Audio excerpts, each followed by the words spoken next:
Fania tersenyum kecil. Dia menyibakkan rambut hitam di sisi telinganya lalu berkata, "Awalnya aku memang merasa sangat lelah dan ingin tidur nyenyak.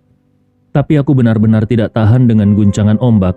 Jadi aku naik ke sini untuk menghirup udara segar." Sambil berbicara, dia berjalan ke sisi Andi Rewa, bersandar pada pagar dan memandang matahari terbit yang perlahan muncul di cakrawala. Dengan nada kagum, dia berkata, "Matahari terbit di laut benar-benar indah. Ini pertama kalinya dalam hidupku melihat matahari terbit dari laut." Melihat kekhawatiran dan ketegangan di wajah Fania, Andi tidak bisa menahan diri untuk bertanya, "Fania, ada apa denganmu? Apakah kau sedang memikirkan sesuatu?" Fania ragu sejenak, lalu perlahan mengangguk dan menjawab dengan serius, "Aku khawatir tentang keadaan kakekku sekarang, dan aku juga tidak tahu bagaimana harus menyelesaikan serangkaian masalah ini setelah kembali." Andi Rewa berkata dengan serius, "Kau tidak perlu khawatir tentang bagaimana menyelesaikan masalah ini setelah kembali. Aku akan membantumu mengatur semuanya. Mengenai kondisi kakekmu saat ini," Andi Rewa berhenti sejenak sebelum melanjutkan, "Begini saja, ayo kita kembali ke kabin dan aku akan menelpon Albert menggunakan telepon satelit untuk menanyakannya." Fania segera mengangguk. Baiklah. Mereka berdua kembali ke kabin. Setelah meminjam telepon satelit dari kapten kapal, Andi Rewa langsung menelpon Albert. Begitu telepon tersambung, Albert langsung bertanya, "Halo, siapa ini?" Andi Rewa berkata, "Albert, ini aku." Albert segera menjawab dengan penuh hormat, "Tuan Andi, kenapa kau menggunakan nomor yang berbeda?" Andi Rewa menjelaskan, "Aku sedang menggunakan telepon satelit." Setelah itu dia bertanya lagi, "Albert, bagaimana kondisi Tuan Wirawan?" Albert segera menjawab, "Dokter mengatakan kalau Tuan Wirawan mungkin mengalami trauma pada otak. Dia menunjukkan gejala demensia pada lansia. Keadaannya tidak terlalu baik, tetapi tidak ada ancaman serius terhadap nyawanya. Sesuai dengan perintahmu, aku terus menjaga Tuan Wirawan di rumah sakit. Jadi kau tidak perlu khawatir tentang keselamatannya." Andi Rewa mengangguk dan bertanya lagi, "Bagaimana dengan Tony dan Jody? Apakah mereka membuat pergerakan belakangan ini?" Albert menjawab, "Sepertinya mereka sedang mempersiapkan rapat dewan direksi. Nona Fania menghilang dan Tuan Wirawan juga menderita demensia. Sekarang seluruh grup Wirawan tidak memiliki pemimpin. Jadi, mereka berencana mengaktifkan prosedur darurat rapat dewan. Tony Wirawan, putra tertua keluarga Wirawan, akan resmi diangkat sebagai ketua dewan sementara grup Wirawan." Andi Rewa bertanya, "Oh ya? Kapan dan di mana rapat dewan itu akan diadakan?" Albert menjawab, "Sepertinya akan diadakan pada lusa pagi pukul 10 di kantor pusat grup Wirawan. Selain itu, pada pukul 11, mereka juga akan mengadakan konferensi pers untuk mengumumkan keputusan penting dari rapat dewan tersebut. Mereka bahkan mengundang banyak media untuk hadir." Andi Rewa menyadari bahwa Tony berniat mengambil posisi kepala keluarga Wirawan dan ketua grup Wirawan secara sah dan terbuka. Dalam pandangan Tony, ancaman telah berkurang karena Fania menghilang dan kecil kemungkinan akan selamat. Sedangkan Tuan Wirawan, yang kini telah menjadi penderita demensia, tidak lagi menjadi ancaman baginya. Dalam situasi ini, mengambil alih grup Wirawan secepat mungkin akan mencairkan asetnya menjadi uang tunai adalah hal yang paling diperhatikan oleh Tony dan Jody. Menyadari hal ini, Andi Rewa tersenyum tipis dan berkata, "Albert, tolong minta beberapa undangan konferensi pers dari Tony untukku. Katakan padanya bahwa aku, Andi Rewa, akan hadir secara pribadi untuk mendukung acara mereka." Setelah perjalanan sehari semalam, kapal pesiar yang ditumpangi Andi Rewa akhirnya merapat dengan selamat di pelabuhan. Waktu kapal merapat adalah hampir pukul 10 pagi. Tersisa beberapa menit sebelum rapat dewan direksi yang akan digelar oleh Tony dan Jody. Dengan kata lain, Andi Rewa tidak akan sempat menghadiri rapat dewan direksi grup Wirawan. Meski begitu, dia masih punya waktu untuk menghadiri konferensi pers yang akan diadakan setelahnya. Vania, Riani, beberapa awak kapal, serta wakil presiden Kawara Steel, yaitu Hashimoto Kenshin, semuanya turun dari kapal bersama Andi. Saat helikopter berderu menuju grup wirawan, Tony melangkah masuk ke ruang rapat terbesar grup wirawan. Pada saat ini, belasan pemegang saham dan direktur grup wirawan, termasuk Jody Wirawan, sudah tiba lebih awal dan duduk dengan sikap serius. Begitu Tony masuk, semua orang segera berdiri untuk menyambutnya. Jody yang pertama melangkah maju dan berkata, "Selamat pagi, Ketua." Orang-orang lainnya sempat terkejut sejenak, tetapi kemudian mereka segera mengikuti dan serentak berkata, "Selamat pagi, Ketua." Tony mendorong bingkai kacamatanya. Dia tersenyum dengan sikap rendah hati dan berkata, "Kita semua sudah bekerja bersama selama bertahun-tahun. Kalian semua tahu bahwa aku adalah orang yang sangat hati-hati. Saat ini, Ketua grup wirawan yaitu Nona Vania masih berstatus hilang. Secara aturan, aku hanyalah penjabat sementara. Kalau Vania kembali dengan selamat, dia tetap akan menjadi pemimpin grup wirawan." Semua orang mengangguk dan tersenyum sopan. Mereka setuju dengan pernyataannya. Secara hukum, selama Vania belum meninggal atau belum dilengsarkan secara internal, dia masih menjadi ketua grup wirawan. Adapun Tony, dia hanyalah penjabat pengganti ketua, dan begitu pemimpin utama kembali, dia harus segera mundur. Tony kemudian berkata dengan penuh perasaan, "Aku telah beberapa kali memberikan tekanan kepada kepolisian Tokyo dan menuntut mereka untuk meningkatkan keamanan publik, serta menemukan ketua Vania sesegera mungkin. Tetapi mereka sama sekali tidak membuat kemajuan." Dia menghela napas dan melanjutkan, "Meskipun kita bisa terus menunggu, tapi dari sudut pandang bisnis, grup wirawan tidak bisa bertahan tanpa ketua selama berbulan-bulan atau bahkan bertahun-tahun. Jadi, aku mengumpulkan semua orang di sini hari ini untuk mengaktifkan rencana darurat grup wirawan, yaitu untuk sementara ini mencopot Vania dari jabatannya sebagai ketua dan meminta dewan direksi untuk memilih ketua baru yang akan memimpin perusahaan secara jangka panjang. Hanya dengan cara ini, kita bisa memberikan rasa percaya kepada para investor dan pemegang saham kita. Apakah kalian setuju?" Jody menjadi orang pertama yang mengangguk setuju dan berkata dengan antusias, "Saat ini ketua Vania masih hilang dan ada banyak spekulasi di luar sana. Beberapa rumor bahkan menyebutkan bahwa ketua Vania telah meninggal dunia dan kita tidak punya bukti kuat untuk menunjukkan bahwa dia masih hidup. Akibatnya, pasar kehilangan kepercayaan dan grup wirawan dan harga saham kita terus merosot. Kalau keadaan ini terus berlanjut, kerugian kita akan sangat besar." Dia kemudian menaikkan nada suaranya dan berkata lantang, "Oleh karena itu, aku mendukung keputusan penjabat ketua untuk meminta dewan direksi memilih ketua baru yang akan memimpin." Suasana rapat segera berubah gaduh. Banyak orang mulai berbisik satu sama lain. Para pemegang saham grup wirawan ini sangat peduli pada masa depan perusahaan. Mereka sangat memuji kemampuan Vania dan percaya kalau Vania mampu membawa grup wirawan ke tingkat yang lebih tinggi. Kalau hal itu terjadi, mereka semua akan menikmati keuntungan yang luar biasa. Namun, situasi saat ini sangat berbeda. Bukan karena Vania tidak kompeten, tetapi karena hidup dan matinya sekarang masih menjadi misteri. Kalau mereka terus menunggu tanpa batas, bukan hanya kesabaran mereka yang akan habis, tetapi kesabaran para investor dan pemegang saham juga akan habis lebih cepat. Akibatnya, grup wirawan pasti akan mengalami kerugian besar. Setelah berpikir matang, mayoritas peserta rapat menerima usulan Tony.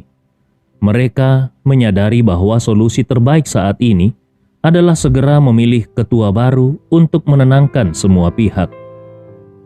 Seseorang pun angkat bicara, "Aku mendukung keputusan penjabat ketua. Yang lainnya ikut menanggapi, aku juga. Melihat dukungan mulai mengalir, Jody merasa sangat gembira. Dia segera berkata, "Kalau begitu, mari kita nyatakan pendapat kita secara langsung. Hari ini ada total 17 orang yang hadir. Kalau lebih dari 8 orang setuju untuk memilih ketua baru, maka usulan penjabat ketua akan disahkan dan kita bisa segera memulai proses pemungutan suara." Setelah berbicara, dia berdiri dan berkata, "Aku yang pertama setuju untuk memilih ketua baru." Tony juga memasang ekspresi serius dan berkata, "Sebagai pengusul usulan ini, aku juga setuju." Seseorang di bawah pun berdiri, "Aku juga setuju." Yang lain ikut berkata, "Hitung aku juga, aku setuju." Jody mengangguk dan berkata, "Bagus, sekarang sudah ada 4 orang." Setelah mengatakan itu, ada semakin banyak orang yang menyatakan persetujuannya. "Aku setuju, aku juga." Ini membuat Jody semakin bersemangat. Tidak lama kemudian, jumlah peserta yang menyatakan setuju mencapai 9 orang. Dengan 17 orang yang hadir, batas minimum persetujuan adalah 8 orang. Namun, kalau hanya ada 8 suara, itu belum mencapai mayoritas, sehingga tidak bisa disahkan. Namun, begitu mencapai 9 suara, syarat mayoritas telah terpenuhi, dan sesuai aturan, usulan tersebut akan disahkan oleh Dewan Direksi. Akhirnya, total 14 orang menyatakan persetujuan mereka. Tony berdeham dan berkata dengan serius, "Karena 14 orang telah menyatakan setuju untuk memilih ketua baru, maka aku atas nama Dewan Direksi secara resmi mengumumkan penghentian sementara jabatan Ketua Vania. Selanjutnya kita akan memasuki proses pemilihan ketua baru." Jody bertepuk tangan dengan antusias sambil diam-diam mengingat 3 orang yang tidak mengangkat tangan. Di dalam hati dia berpikir, 3 orang brengsek ini benar-benar tidak tahu situasi. Tunggu saja. Begitu ayahku resmi menjadi ketua, aku akan menghancurkan kalian. Pada saat ini, salah satu dari 3 orang yang tidak setuju berbicara. "Hadirin sekalian, karena ketua Vania saat ini masih tidak diketahui nasibnya, kita memang memutuskan untuk sementara mencabut jabatannya. Namun kita juga harus menyiapkan rencana cadangan." Jody menatapnya dengan dingin dan bertanya, "Tuan Dani, apa maksudmu dengan rencana cadangan?" Pria yang dipanggil Dani itu berkata, "Kalau Nona Vania benar-benar mengalami musibah dan meninggal, maka sesuai dengan keputusan kita hari ini, ketua baru akan memimpin perusahaan." Namun dia segera melanjutkan, "Tapi kalau Nona Vania masih hidup dan kembali di kemudian hari, apakah dia bisa langsung mengambil kembali jabatan sebagai ketua? Dengan kata lain, apakah ketua baru yang dipilih ini akan mundur dengan sukarela kalau Nona Vania kembali?" Kata-kata Dani membuat Tony dan Jody benar-benar merasa kesal. Tujuan sejati mereka adalah untuk sepenuhnya menyingkirkan Vania dari grup wirawan. Tidak peduli apakah dia masih hidup atau sudah tiada. Namun, siapa sangka meskipun Vania telah menghilang selama berhari-hari, masih ada anggota dewan yang memikirkannya dan bahkan berbicara untuk kepentingannya. Komentar Dani tadi segera mendapat dukungan dari yang lain. Para anggota dewan mengungkapkan persetujuan mereka atas pandangan itu, sehingga membuat Tony dan Jody terpaksa menahan amarah mereka. Bagaimanapun, tidak ada seorang pun di dewan direksi yang tahu bahwa mereka berdua sebenarnya terlibat dalam insiden yang membuat Vania menghilang. Sikap mereka saat ini sepenuhnya ditampilkan sebagai seseorang yang berduka atas nasib Vania. Tetapi demi kepentingan perusahaan, mereka merasa terpaksa untuk memilih ketua baru. Kalau mereka terang-terangan menentang saran Dani, hal itu hanya akan menimbulkan kecurigaan. Sekali seseorang mulai mencurigai motif mereka, cepat atau lambat, seseorang akan mulai menyelidiki apakah hilangnya Vania di Jepang ada kaitannya dengan mereka. Akhirnya Tony menggertakkan giginya dan berkata, "Aku rasa apa yang dikatakan oleh Tuan Dani sangat masuk akal. Kalau kita memutuskan untuk memilih ketua baru, maka kita juga harus menyiapkan langkah antisipasi untuk Fania sebagai ketua sebelumnya. Dia melanjutkan, oleh karena itu, aku mengusulkan bahwa siapapun yang dipilih sebagai ketua baru harus mematuhi prinsip berikut. Kalau Fania kembali dengan selamat, ketua baru harus segera mundur dan menyerahkan posisi tersebut kepadanya. Apakah ada yang keberatan dengan usulan ini? Mendengar ini, para anggota dewan langsung mengangguk setuju tanpa keberatan. Dalam pemungutan suara kali ini, semua dari 17 orang yang hadir mengangkat tangan mereka. Tony merasa sangat frustrasi di dalam hatinya. Dia berpikir, kurang ajar. Ini seperti memasang bom waktu untuk diri sendiri. Fania saat ini tidak jelas nasibnya. Siapa yang tahu apakah dia benar-benar mati atau tidak? Kalau dia tiba-tiba muncul kembali, semua upayaku akan sia-sia. Mempertimbangkan hal ini, dia pun berpikir, untuk mengurangi risiko, satu-satunya solusi adalah segera menjual aset perusahaan setelah aku terpilih. Kemudian dia berkata, sekarang kita akan melakukan pemungutan suara berikutnya, yaitu memilih ketua baru dari antara kita, 17 orang. Semua orang memiliki hak untuk memilih dan dipilih. Setiap orang hanya boleh memberikan satu suara, dan siapa yang mendapatkan suara terbanyak akan menjadi ketua baru kita. Dia menambahkan, karena posisi ketua ini sangat penting bagi grup wirawan, maka pemungutan suara kali ini akan dilakukan secara terbuka dengan sistem pemungutan suara berdasarkan nama untuk mencegah adanya manipulasi. Namun, pengumuman ini membuat para anggota dewan merasa tegang. Sistem pemungutan suara berdasarkan nama memang adil, tetapi membawa risiko besar, yaitu kemungkinan adanya balas dendam di kemudian hari. Kalau seseorang memilih kandidat A, tetapi kandidat B yang akhirnya menang, maka kandidat B mungkin akan mendendam dan menyulitkan pemilih tersebut di masa depan. Kalau kandidat yang terpilih adalah seseorang yang sangat pendendam, mereka bisa saja memanfaatkan kekuasaan untuk membalas dendam. Bahkan bertahun-tahun kemudian, menghadapi resiko semacam itu, hampir tidak ada yang merasa tenang. Jody dengan serius mendukung gagasan itu dan berkata, aku juga mendukung pemungutan suara berbasis nama. Hanya dengan cara ini, kita bisa benar-benar mematuhi prinsip keterbukaan, keadilan, dan kejujuran. Kemudian dia langsung mengangkat tangan dan berkata, karena kita akan mulai memilih, aku akan memberikan contoh pertama. Di sini, aku mencalonkan Tuan Tony Wirawan sebagai ketua grup wirawan yang baru dan memberikan suaraku kepadanya. Tony tersenyum ringan, lalu menambahkan, karena setiap orang di dewan ini memiliki hak untuk memilih dan dipilih. Aku juga memberikan suara untuk diriku sendiri. Aku yakin, kalau aku bisa memimpin grup wirawan melewati masa sulit ini dan mencapai kesuksesan baru. Segera anggota lain mulai menyatakan dukungan mereka. Aku juga memilih Tuan Tony. Aku juga. Jody dengan santai mencatat. Kalau begitu, Tuan Tony sekarang sudah mendapatkan 4 suara.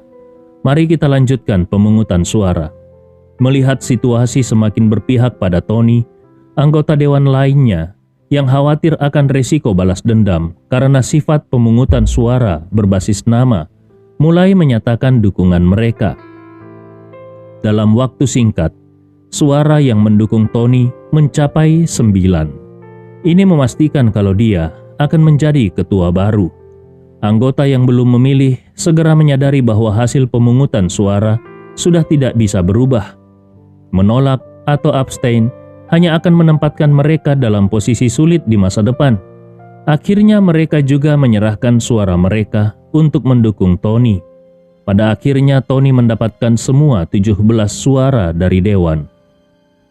Jody berpikir dan berkata, kalau begitu, Tuan Wirawan secara resmi terpilih sebagai ketua grup wirawan yang baru.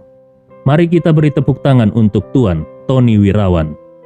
Dia memimpin tepuk tangan dan semua orang segera mengikuti.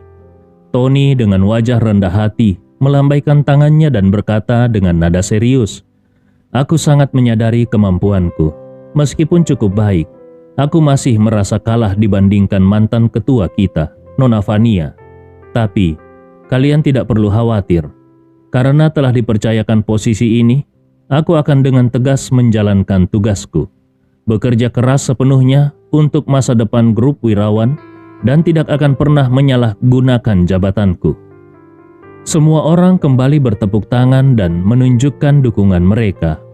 Tony lalu berkata dengan senyum ringan, "Sekarang, karena kita telah memilih ketua baru, aku mengundang kalian semua untuk pindah ke aula konferensi.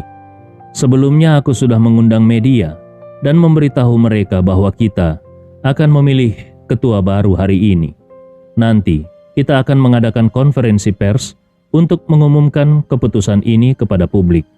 Dengan cara ini, kita bisa menenangkan hati para investor dan pemegang saham. Apakah ada yang keberatan?" Tidak ada seorang pun yang menentang. Semua orang dengan antusias menyetujui. Tony menghela nafas dan berkata, "Sungguh luar biasa melihat kita bisa mencapai kesepakatan dengan begitu cepat. Ini adalah berita positif besar untuk grup Wirawan. Aku yakin setelah konferensi pers ini, harga saham kita pasti akan melonjak." Namun dia tiba-tiba memasang wajah serius dan berkata, "Tapi, aku ingin memperingatkan semua orang. Dalam waktu singkat sebelum konferensi pers ini, jangan ada yang mencoba melakukan tindakan kecil di pasar saham. Kalau ada yang terlibat dalam perdagangan orang dalam dan memancing perhatian otoritas pasar modal, aku tidak akan segan-segan menindak kalian dengan tegas." Sikap Tony yang tampak begitu tanpa pamrih berhasil membuat semua pemegang saham merasa sedikit hormat sekaligus takut.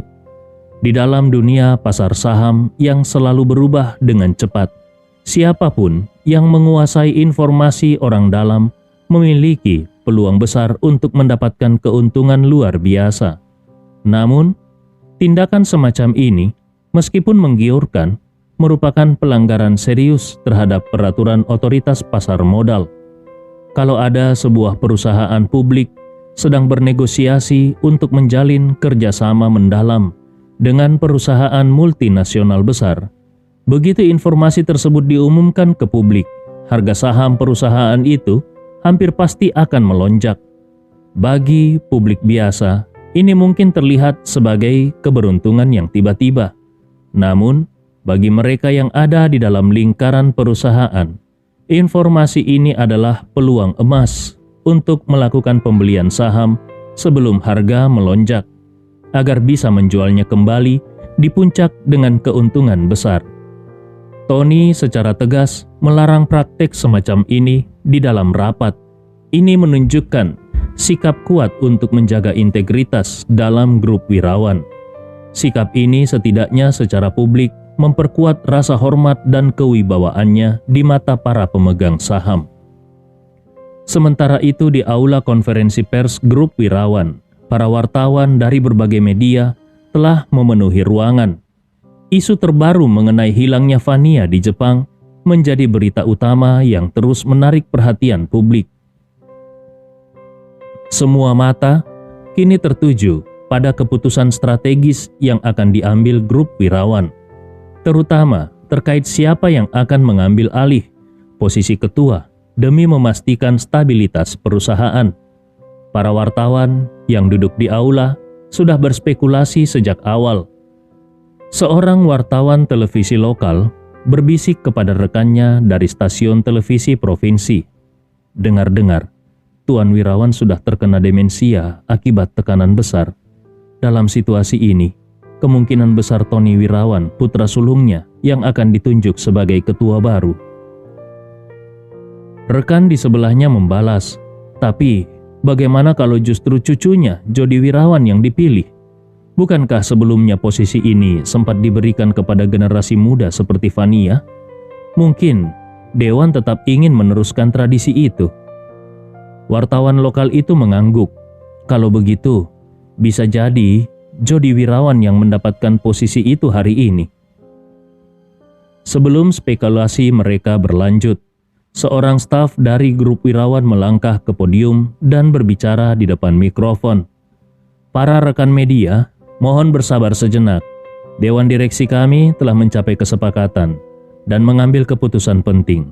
Sebentar lagi, semua anggota dewan akan hadir bersama untuk mengumumkan keputusan ini kepada publik.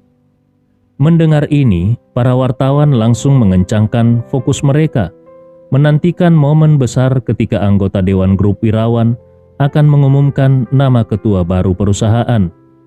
Seluruh aula konferensi ini dipenuhi dengan suasana tegang dan penuh antisipasi. Semua mata menuju ke arah pintu masuk, berharap segera melihat para pemimpin grup Wirawan yang akan menjadi pertanyaan terbesar mereka. Saat ini, helikopter yang membawa Andi, Fania, dan yang lainnya hampir tiba. Andi Rewa memutuskan untuk terlebih dahulu mengantar Riani dan beberapa awak kapal dari keluarga Smith ke Hotel GX Marion. Ibnu Komar sudah menyiapkan beberapa kamar di lantai atas yang sangat rahasia untuk menampung Riani dan para awak kapal keluarga Smith lainnya. Namun, Andi Rewa tetap merasa perlu waspada terhadap mereka. Jadi, dia memerintahkan Ibnu Komar untuk memastikan bahwa mereka diawasi dengan ketat. Di GX Marion, mereka akan menikmati layanan yang lengkap, termasuk makan dan tempat tinggal yang nyaman.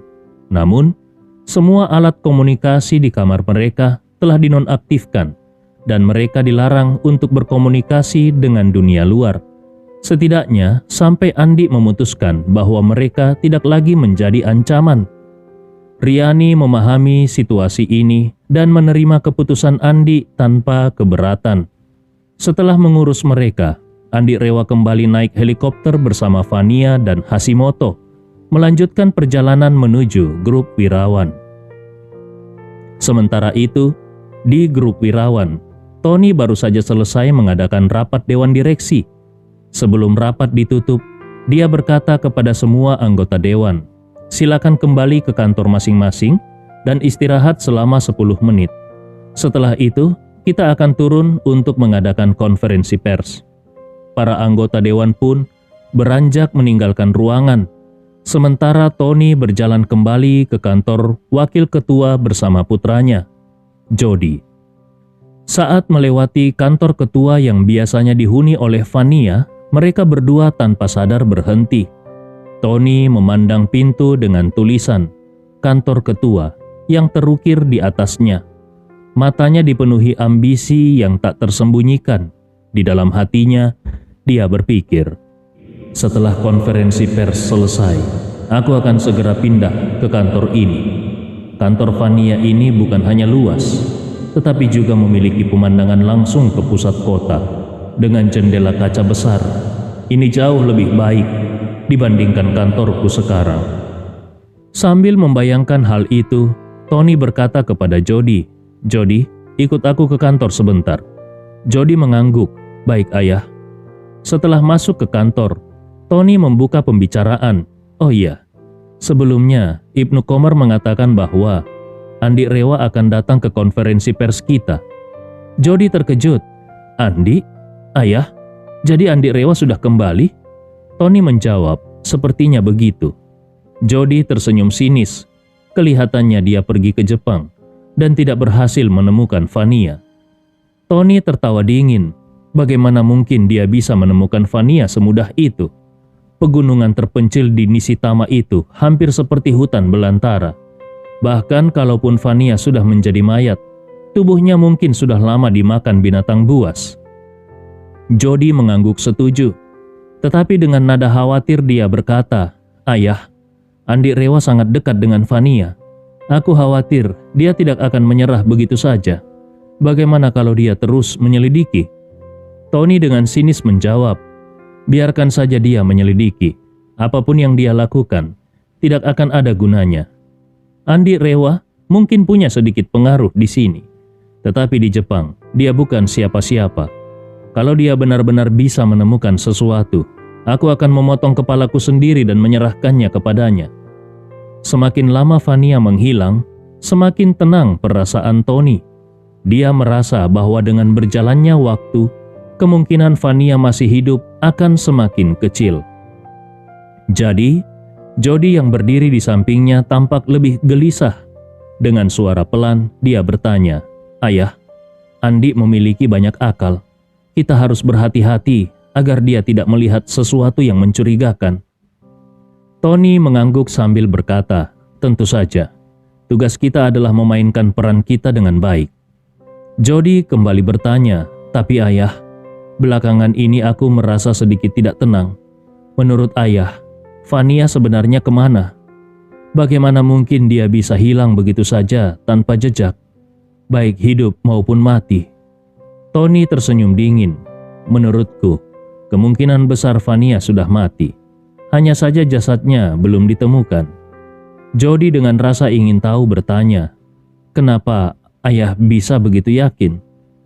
Tony menjawab dengan tenang, "Segala sesuatu memiliki probabilitasnya. Ketika seseorang tiba-tiba menghilang, peluang terbesar untuk menemukannya adalah dalam 12 jam pertama setelah dia hilang. Kalau dalam 12 jam pertama dia tidak ditemukan, maka kemungkinan untuk menemukannya akan semakin kecil seiring dengan berjalannya waktu. Kalau lebih dari 24 jam, kemungkinan menemukannya berkurang setengah. Dan kalau lebih dari 48 jam, kemungkinan menemukannya mungkin tidak lebih dari 25%. Dia melanjutkan, "Selain itu, semakin lama seseorang menghilang, bukan hanya peluang untuk menemukannya yang semakin kecil, tapi juga peluang dia masih hidup menjadi semakin kecil." Kalau orang yang hilang tidak segera ditemukan, hasil akhirnya biasanya adalah kabar buruk.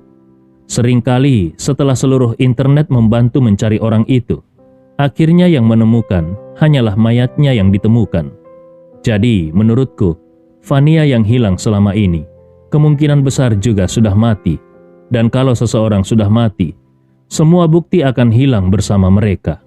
Apalagi kita tidak secara langsung membunuhnya. Ini semua adalah pekerjaan orang-orang yang direkrut Hashimoto. Jadi, tidak mungkin jejaknya mengarah ke kita. Kalau ada masalah, Hashimoto yang pertama kali akan terkena dampaknya. Selama dia aman, kita juga bisa merasa tenang. Kalaupun dia bermasalah, kita tinggal kabur secepatnya. Mendengar ini, Jody akhirnya merasa lega. Sambil tersenyum dia berkata, "Kalau begitu, kita harus menjaga hubungan dengan Hashimoto untuk memastikan kita selalu tahu apa yang terjadi padanya." Tony mengangguk, "Kau benar. Hashimoto seperti menara pengawas kita. Kalau kau melihat tanda-tanda bahaya darinya, itu berarti kita juga dalam bahaya. Tapi selama dia tetap aman, kita tidak perlu khawatir." Setelah berkata demikian, Tony mengeluarkan ponselnya dan menelpon Hashimoto. Telepon langsung tersambung. Karena Hashimoto sering bepergian untuk bisnis internasional, dia telah mengaktifkan layanan global di ponselnya, sehingga dia bisa tetap terhubung dimanapun dia berada. Jadi, meskipun saat ini Hashimoto berada di Makassar, dia masih bisa menerima panggilan telepon dari Tony. Pada saat yang sama, helikopter Andi Rewa telah mendarat di dekat kantor pusat grup Wirawan. Ketika Hashimoto mendengar ponselnya berdering, Andi Rewa dengan cepat mengambilnya. Saat melihat nama Tony Wirawan di layar, dia langsung tahu apa yang sedang terjadi. Melihat siapa yang menelpon, Andi Rewa berbicara dengan nada tegas kepada Hashimoto. "Kalau kau ingin hidup, ikuti instruksiku. Kalau tidak, aku akan mencacah tubuhmu menjadi potongan-potongan kecil. Kau paham?" Hashimoto dengan wajah penuh ketakutan segera mengangguk. Dengan nada memohon dia berkata, "Selama kau mau membiarkan aku hidup, apapun yang kau minta, pasti akan kulakukan dengan patuh." Andi Rewa mengangguk dingin. "Kalau begitu, angkat telepon Tony ini.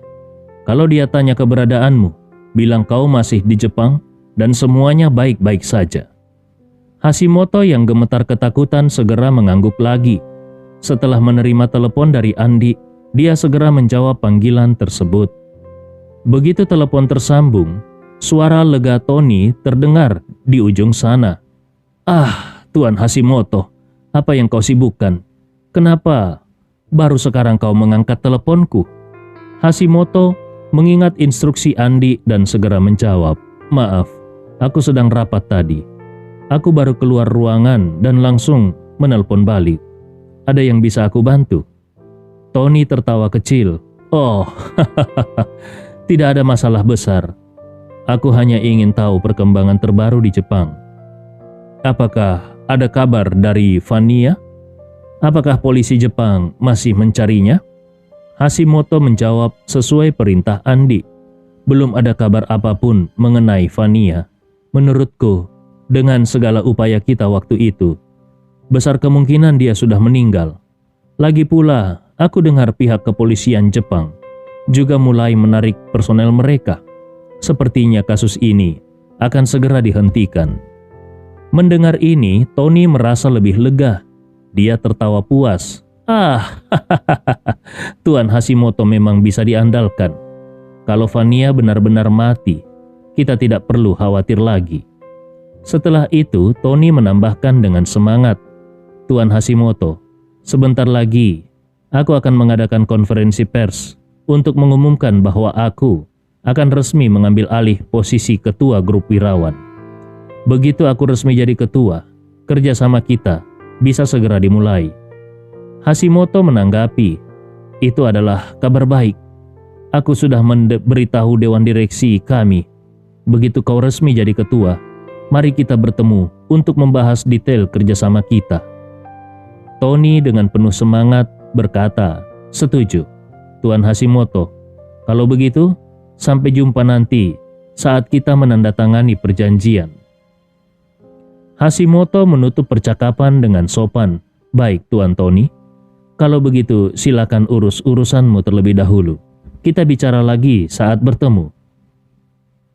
Begitu telepon berakhir, Tony yang hampir melompat kegirangan berbalik ke arah Jody. Dengan wajah penuh antusias dia berkata, "Hashimoto bilang polisi Jepang sudah menarik pasukan mereka. Sepertinya mereka benar-benar tidak menemukan apa-apa." Jody pun tampak gembira, luar biasa. Kalau mereka sudah menyerah, berarti semuanya benar-benar sudah beres. Dengan semangat yang membara, Tony berdiri dan mengayunkan tangannya. "Ayo, kita turun untuk mengadakan konferensi pers. Setelah konferensi ini, aku akan resmi menjadi ketua grup wirawan." Pukul 10:55 pagi, tiba-tiba saham grup wirawan dihentikan perdagangannya. Penghentian perdagangan saham berarti aktivitas jual beli saham dihentikan sementara. Mulai dari saat itu, saham grup wirawan dibekukan, tidak akan naik atau turun hingga perdagangan dilanjutkan kembali. Untuk mengajukan penghentian perdagangan ke Komisi Pengawas Pasar Modal, sebuah perusahaan harus memiliki alasan yang sangat kuat. Dalam kasus grup wirawan, alasan penghentian perdagangan adalah adanya pengumuman penting dari perusahaan. Secara umum, perusahaan yang terdaftar di bursa saham akan menghentikan perdagangan sahamnya sebelum mengumumkan hal-hal besar. Langkah ini bertujuan untuk mencegah praktik perdagangan orang dalam atau spekulasi berdasarkan informasi bocor. Grup wirawan sedang bersiap-siap mengumumkan peralihan dari situasi tanpa pemimpin yang jelas ke masa depan di bawah pimpinan direktur utama yang baru. Bagi perusahaan, ini jelas merupakan berita positif. Oleh karena itu, mereka perlu menghentikan perdagangan saham sebelum mengumumkan pengumuman resmi. Pukul 10:55 pagi, di ruang konferensi grup wirawan, para wartawan yang diundang telah bersiap-siap di tempat. Investor di seluruh negeri juga memusatkan perhatian pada konferensi ini. Sejak Vania mengalami musibah, saham grup wirawan terus menunjukkan performa buruk. Pasar khawatir kalau grup wirawan akan kehilangan arah karena tidak adanya pemimpin, sehingga menyebabkan saham mereka terus merosot. Kini grup wirawan tiba-tiba menggelar konferensi pers besar-besaran. Semua orang percaya kalau mereka akan mengumumkan direktur utama yang baru. Pada saat itulah Andi datang seorang diri ke pintu ruang konferensi. Jody yang tahu bahwa Andi akan datang telah menunggunya di pintu masuk lebih awal.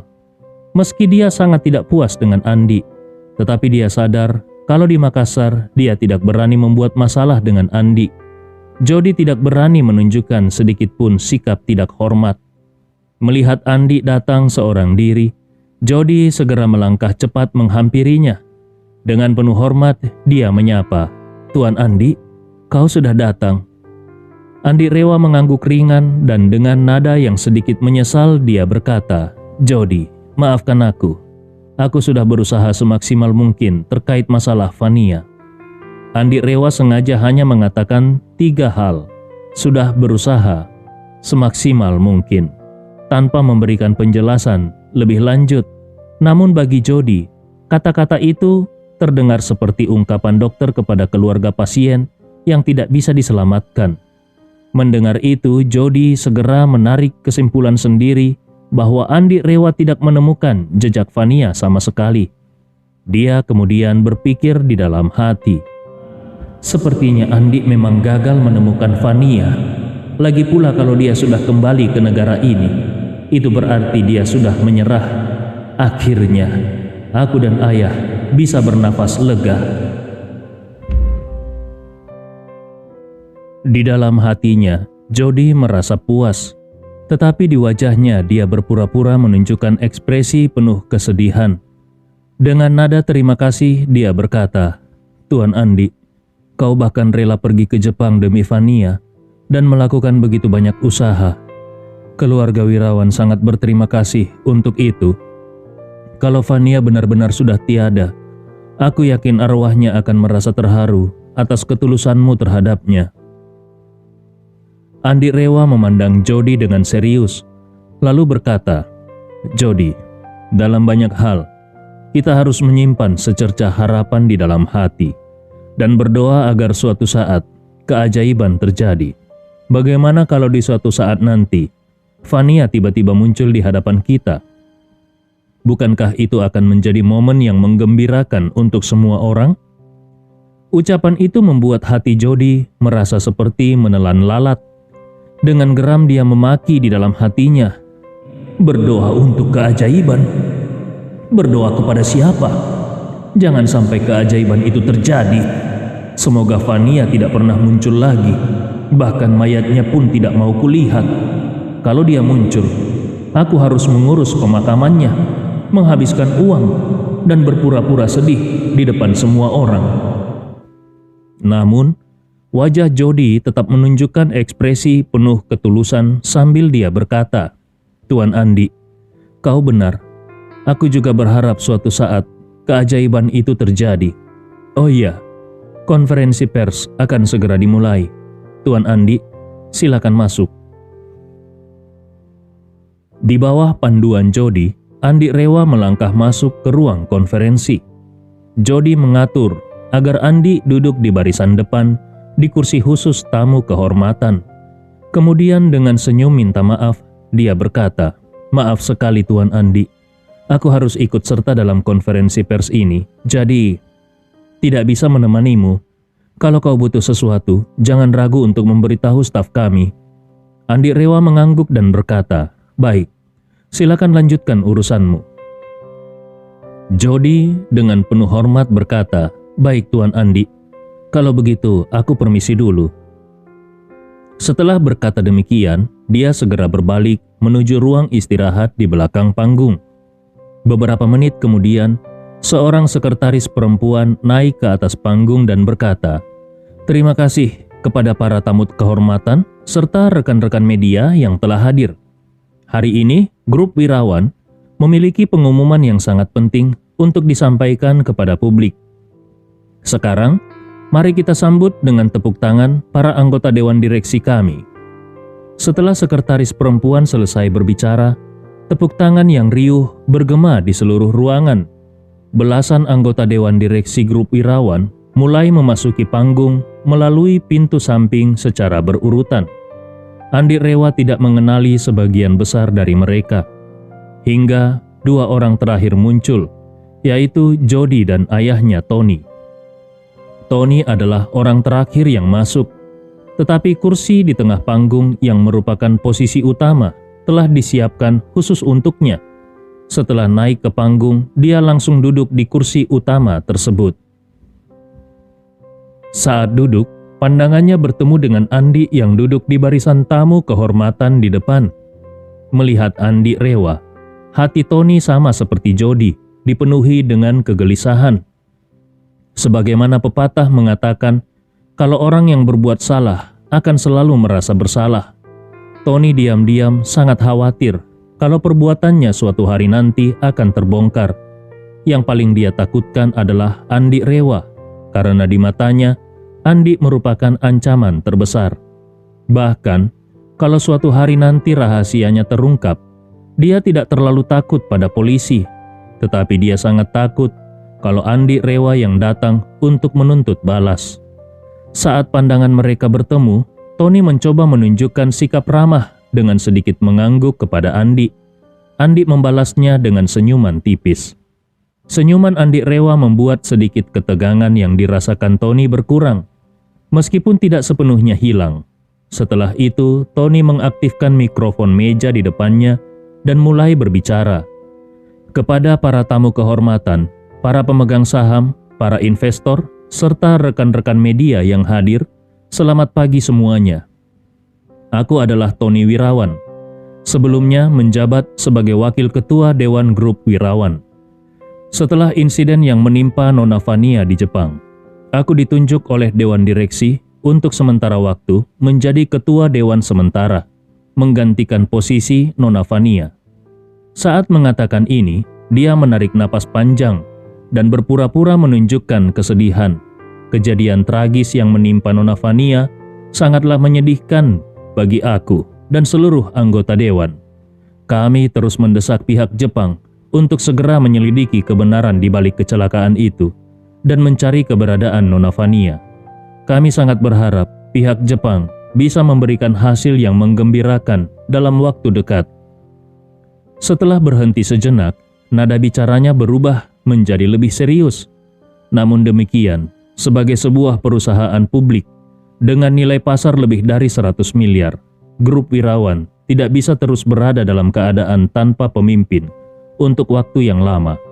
Selama Nona Vania belum kembali dengan selamat, kami harus memastikan bahwa operasi perusahaan tetap berjalan dengan normal.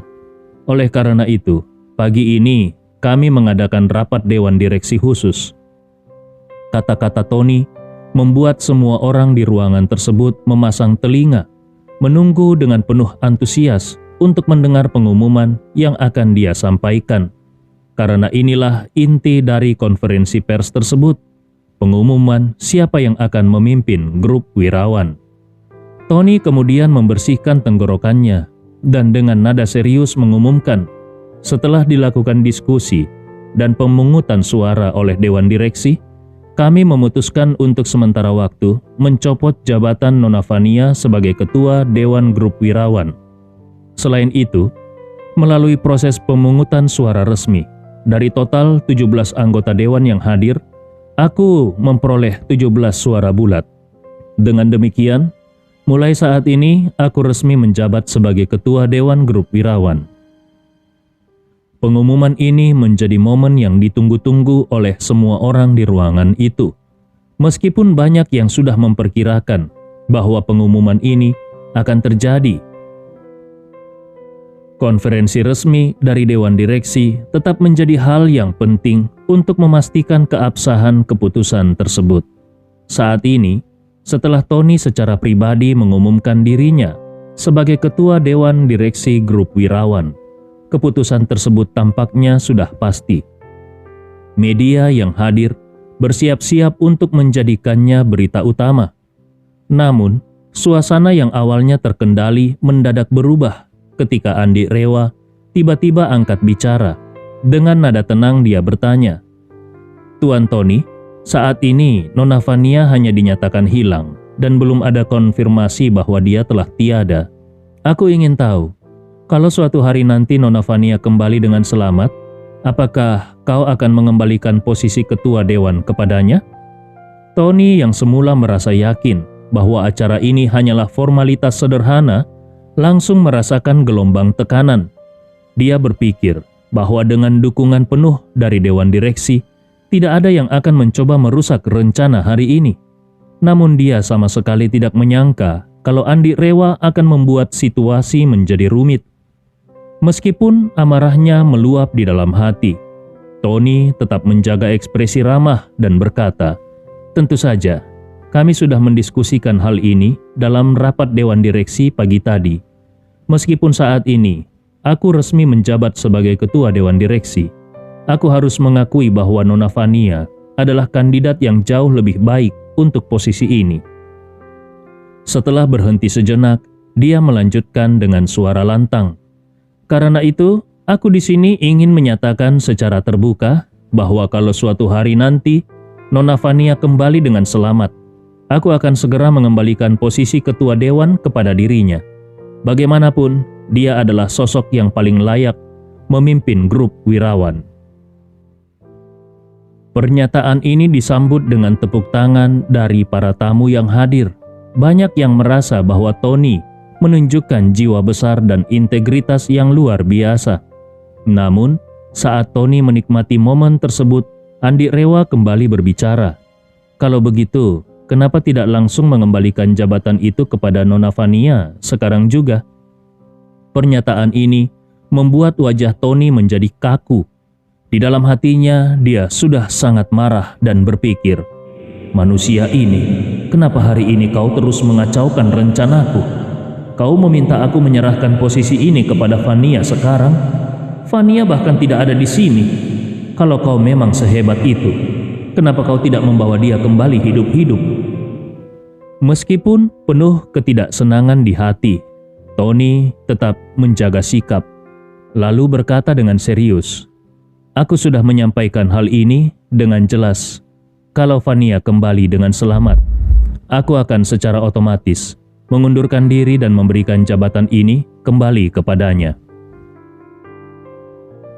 Andi Rewa tersenyum tipis. "Baik, Tuan Tony. Perkataanmu hari ini disaksikan oleh semua orang. Aku harap kau tidak akan mengingkari janji." Merasa terpojok, Tony dengan nada dingin menimpali, "Tenang saja. Aku adalah orang yang selalu menepati janji." Namun, tepat setelah ucapannya selesai, pintu besar ruang konferensi tiba-tiba didorong dengan keras. Belasan pria berbaju hitam masuk dengan seragam yang sama. Mereka membentuk barisan di kedua sisi. Kemunculan mereka yang serempak membuat semua orang di ruangan terkejut dan kebingungan. Tony yang juga kaget langsung bangkit dan berteriak, "Siapa kalian? Apa yang kalian lakukan di sini? Aku ingatkan, ini adalah area internal grup Wirawan. Kalian yang masuk tanpa izin akan bertanggung jawab secara hukum. Mana petugas keamanan? Segera usir mereka keluar." Namun, sebelum petugas keamanan sempat bereaksi, seorang wanita dengan setelan jas hitam elegan dan sepatu hak tinggi melangkah masuk dengan percaya diri. Saat wanita itu muncul, seluruh ruangan seolah membeku. Setiap orang terkejut dan nyaris tidak percaya dengan apa yang mereka lihat. Wanita itu melangkah ke tengah ruangan dengan tatapan tajam tertuju pada Tony. Dengan suara tegas dia berkata, "Mereka adalah orang-orangku. Siapa di sini yang berani mengusir mereka?" Ucapan tersebut membuat Tony merasa seolah langit runtuh. Wanita itu tidak lain adalah keponakannya sendiri, Vania Wirawan. Saat Vania muncul di ruang konferensi, suasana berubah drastis. Selain Andi Rewa, semua orang di ruangan itu terpaku di tempat. Wajah mereka penuh dengan keterkejutan. Tidak ada yang menyangka kalau Vania yang sebelumnya dinyatakan hilang tanpa kabar, tiba-tiba muncul di acara ini. Bahkan, beberapa saat sebelumnya, Dewan Direksi Grup Wirawan baru saja menetapkan Tony sebagai ketua Dewan Direksi karena menganggap Vania sudah tidak bisa kembali. Namun, kenyataan kini menunjukkan hal yang berbeda. Kehadiran Fania seperti petir di siang bolong dan memutarbalikkan semua rencana yang telah dirancang. Di antara semua orang yang terkejut, Tony adalah yang paling sulit menerima kenyataan ini. Dia menatap Fania dengan ekspresi penuh ketakutan dan kemarahan. Matanya membelalak, memerah, dan dipenuhi garis-garis darah, seolah tidak percaya dengan apa yang dia lihat. Di dalam hatinya, dia berseru panik. Bagaimana mungkin Fania bisa kembali hidup-hidup dari Jepang? Bukankah bahkan polisi Jepang pun tidak tahu keberadaannya? Di dalam hatinya, dia merasakan ketakutan yang mendalam. Dia mencoba memikirkan alasan di balik semua ini. Kalau dia masih hidup, kenapa dia tidak menghubungiku atau keluarga lainnya, termasuk kakeknya sendiri? Bukankah hubungan mereka sangat dekat? Namun semakin dia berpikir, semakin besar kecurigaan yang muncul di hatinya. Jangan-jangan dia tahu sesuatu.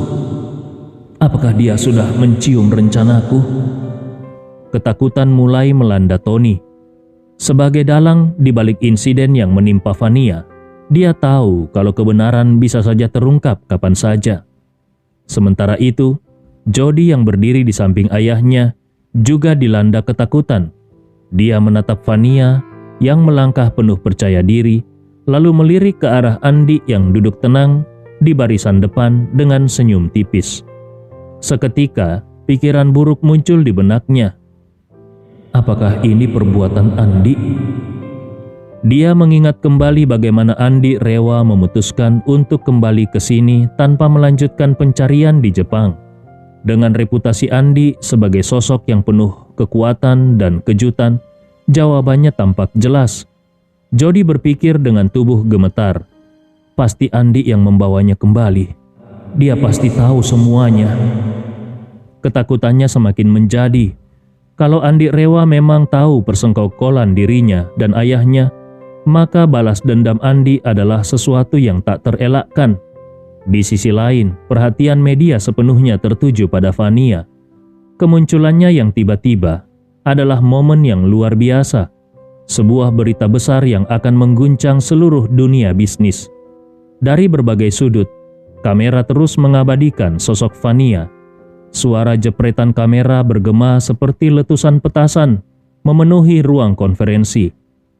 Namun, di tengah keramaian ini, tidak ada satupun wartawan yang menyadari keberadaan Andi yang duduk di barisan depan dan membelakangi mereka. Di balik senyumnya yang tenang, Andi Rewa hanya menanti dengan sabar, seperti seorang pemain catur yang sudah menyiapkan langkah checkmate untuk lawannya. Kini giliran Fania untuk berbicara, dan apa yang akan Fania katakan bisa menjadi palu godam terakhir bagi Tony dan Jody. Dalam suasana tegang dan penuh kejutan, Fania melangkah ke depan menuju podium, diikuti oleh kilatan kamera yang terus-menerus dari para jurnalis. Seorang reporter dengan nada tergesa-gesa bertanya, "Nona Fania, bagaimana kau bisa selamat dari kecelakaan jatuh dari tebing di Jepang?" Fania berhenti sejenak. Dia tersenyum tipis lalu menjawab dengan tenang, "Ketika kecelakaan itu terjadi, kebetulan aku tidak berada di dalam mobil." Jawaban ini membuat kerumunan terkejut. Tapi sebelum mereka bisa mencerna sepenuhnya, pertanyaan lain langsung menyeruak. "Kalau kau tidak berada di mobil, kenapa selama ini kau tidak muncul, sementara polisi Jepang terus mencarimu?"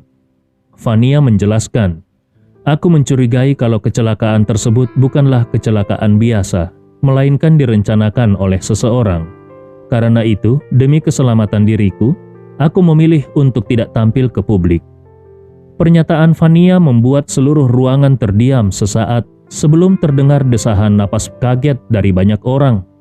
Kalau kecelakaan itu benar-benar direncanakan, maka kasus ini bukan hanya sekedar kecelakaan lalu lintas, melainkan sebuah upaya pembunuhan yang kejam. Di sisi lain, Tony dan Jody seketika merasa tubuh mereka melemas. Mereka tahu persis siapa di balik peristiwa tersebut. Ketakutan langsung menghantui pikiran mereka. Apakah Fania sudah mengetahui semuanya? Kalau dia memiliki bukti yang cukup, habislah kami. Tindakan menyewa pembunuh adalah salah satu kejahatan paling berat.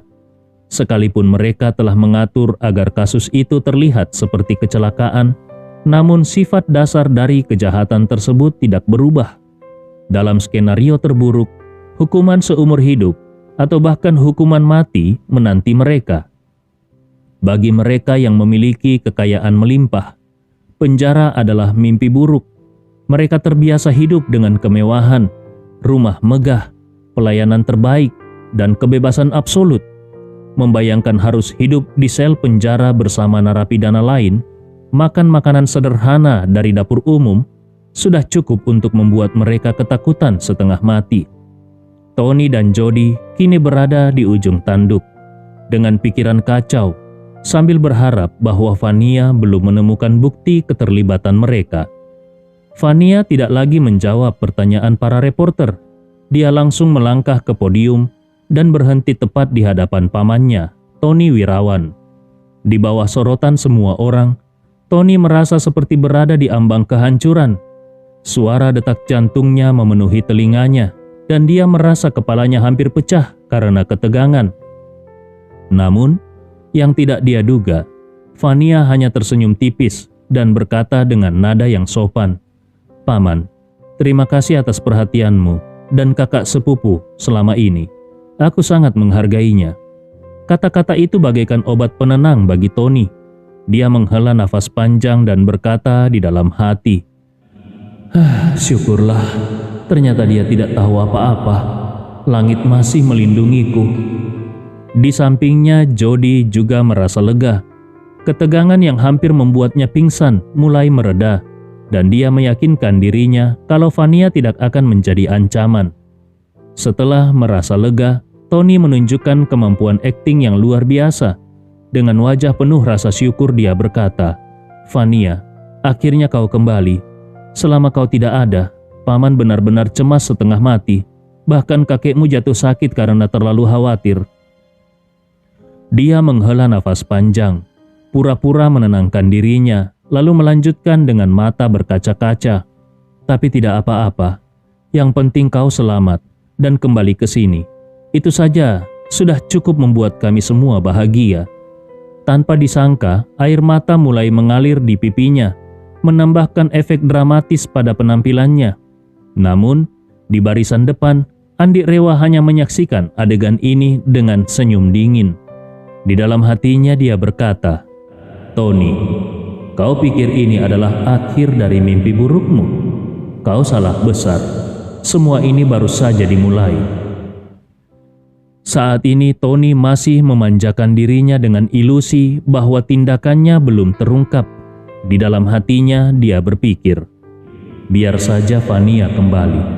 Lagi pula sekarang si tua bangka itu juga sudah jadi pikun, dan dia tidak punya pendukung lagi di grup Wirawan. Kedepannya, aku punya banyak peluang untuk menjatuhkannya. Namun, suasana mulai memanas ketika Vania memandangnya dengan serius dan bertanya, "Paman, aku dengar Dewan Direksi menunjukmu sebagai ketua baru karena ketidakhadiranku. Apakah itu benar?" Tony merasa canggung. Dia menggaruk-garuk tangannya sambil tertawa gugup. Iya, semua orang merasa grup ini tidak bisa terlalu lama dibiarkan tanpa pemimpin. Jadi mereka meminta aku untuk sementara menggantikanmu." Vania mengangguk pelan. Dia tersenyum sopan dan berkata, "Kalau begitu, terima kasih banyak, Paman, karena telah membantuku mengurus perusahaan." Namun tiba-tiba nada bicaranya berubah tajam saat dia melanjutkan, "Paman, tadi Paman bilang kalau aku kembali, posisi ketua akan Paman serahkan kembali kepadaku. Apakah itu masih berlaku?" Tony merasa jantungnya berhenti berdetak sesaat. Dengan gugup, dia melirik sekeliling ruangan. Dia menyadari bahwa banyak media dan terutama Andi Rewa sedang memperhatikannya. Di dalam hati dia mengutuk, "Kurang ajar, dengan semua reporter ini dan si sampah Andi Rewa ada di sini. Aku tidak bisa menarik kembali kata-kataku tanpa mencoreng reputasiku. Kalau berita ini sampai keluar, aku langsung hancur. Lebih buruk lagi, Andi ini tidak bisa dianggap enteng. Dia adalah figur yang sangat dihormati di sini. Kalau aku mencoba melawan, dia pasti akan menjatuhkanku. Akhirnya dengan perasaan tertekan, Tony memutuskan untuk mengalah sementara. Dia bergumam di dalam hatinya, "Aku harus mundur sekarang dan mencari cara lain nanti." Meskipun hatinya terasa seperti ditusuk ribuan jarum, dia tetap memasang wajah tenang sambil berkata, "Tentu saja, Vania, posisi ketua selalu menjadi milikmu. Aku hanya membantu sementara karena kau tidak ada. Sekarang kau sudah kembali. Tentu saja aku akan menyerahkannya kembali padamu." Lalu dengan suara lantang, dia mengambil mikrofon dan mengumumkan, "Dengan ini, aku menyatakan bahwa posisi ketua grup wirawan akan kembali dijabat oleh Vania. Aku yakin ini adalah keputusan terbaik bagi semua pemegang saham dan pemangku kepentingan. Mari kita beri tepuk tangan." Ruangan pun bergemuruh dengan tepuk tangan. Vania mengangguk sambil mengambil mikrofon dari tangan Tony. Dengan suara tenang dan penuh wibawa, dia berkata, "Terima kasih kepada semua yang telah hadir di sini hari ini. Dengan ini, aku menyatakan bahwa konferensi pers grup wirawan sudah selesai. Selanjutnya, aku akan mengadakan rapat dewan untuk membahas berbagai perkembangan selama aku tidak ada. Karena ini menyangkut banyak informasi rahasia, aku harap teman-teman media bisa meninggalkan tempat ini." Para reporter, meskipun masih penasaran, merasa puas karena sudah mendapatkan berita besar tentang kembalinya Vania. Mereka segera berkemas dan meninggalkan ruangan dengan tertib. Saat para wartawan pergi, Tony dan putranya Jody saling bertukar pandang. Keduanya semakin gelisah. Mereka berpikir di dalam hati, apa yang ingin dibahas Vania pada rapat ini? Kalau Vania hanya ingin menerima laporan rutin, itu tidak menjadi masalah. Tapi kalau Vania sudah mengetahui rencana busuk mereka, situasi bisa menjadi sangat berbahaya. Tony akhirnya mencoba memecahkan keheningan dengan berkata, "Vania, ada apa dengan alasan khusus kau ingin mengadakan rapat dewan?" Dengan senyum yang tenang tapi penuh arti, Vania menjawab, "Paman tidak perlu khawatir. Semua yang perlu dibahas akan kita selesaikan di rapat nanti." Jawaban ini membuat Tony semakin gelisah, tetapi dia tidak punya pilihan selain mengangguk setuju. Setelah semua wartawan meninggalkan tempat itu, suasana ruangan menjadi jauh lebih hening. Di tengah-tengah kursi penonton, hanya ada satu orang yang masih duduk dengan tenang, yaitu Andi Rewa. Dia tidak mengatakan sepatah kata pun, tetapi kehadirannya saja sudah cukup untuk membuat Tony merasa seperti tercekik. Di dalam hatinya, Tony tahu bahwa apapun yang terjadi dalam rapat dewan nanti, Andi Rewa akan menjadi faktor kunci yang tidak bisa dia abaikan.